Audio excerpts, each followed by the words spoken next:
Connaissez-vous l'expression « arrêtez de faire le zouave » ? Cette injonction populaire qui a un lien direct avec l'histoire militaire française et avec une unité devenue mythique dans notre imaginaire.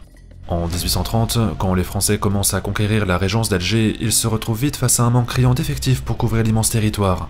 C'est alors que certaines tribus kabyles nommées Zouaoua viennent présenter leurs services aux tricolores en proposant de les aider dans leur conquête. La France accepte immédiatement, elle crée les tout premiers bataillons de zouaves en recrutant parmi ces kabyles, mais aussi parmi d'autres tribus aux alentours. Ces supplétifs arabes et berbères maîtrisent le terrain, anticipent les stratégies adverses et servent de guide dans les montagnes, jouant ainsi un rôle déterminant dans la guerre. En 1831, Louis-Philippe donne officiellement aux Zouaoua le nom de zouaves, dont l'effectif est porté à environ 1000 hommes. Puis, au début des années 1840, l'Algérie désormais française change de visage.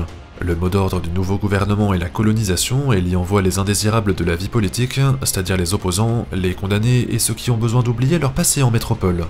Conséquence, le recrutement des zouaves est de plus en plus européen et les natifs du Maghreb sont redirigés vers les tirailleurs algériens ou les spahis.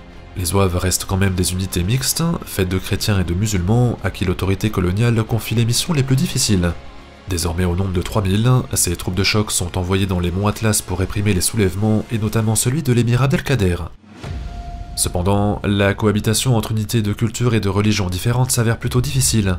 Le recrutement devient uniquement européen à partir de 1842 et les compagnies composées de natifs du Maghreb évoluent séparément. Qu'importe, pendant la guerre de Crimée, les zouaves deviennent célèbres dans le monde entier pour leurs exploits contre les Russes. Lors de la bataille de l'Alma en 1854 et lors du siège de Sébastopol en 1855, ils font parler de leur expérience du terrain montagneux.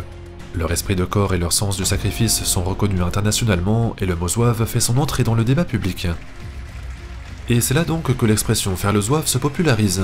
Même si ces unités sont un corps d'élite, elles sont faites d'Européens réputés indésirables et 2 compagnies sur 8 sont faites de Maghrébins fantasmés par les orientalistes. De plus, leurs uniformes s'inspirent des costumes traditionnels algériens, comme le tarbouch ou la chéchia, et des frais lacroniques à chaque défilé militaire. Alors, ces drôles de zouaves, dont on vante à la fois le courage et l'indiscipline, deviennent des sujets d'opérette et de littérature. Arrête de faire le zouave, dit-on désormais aux enfants insupportables que l'on aime quand même. Quant aux hommes des régiments, ils continueront à se battre pour la France jusqu'en 1962, s'illustrant notamment lors des 2 guerres mondiales. Lorsque l'Algérie devient indépendante, ce corps d'élite est dissous à son tour comme s'il appartenait désormais à une période révolue. Le zouave restera quand même l'une des figures majeures de l'histoire militaire française, toujours au premier rang de ses victoires ou de ses défaites.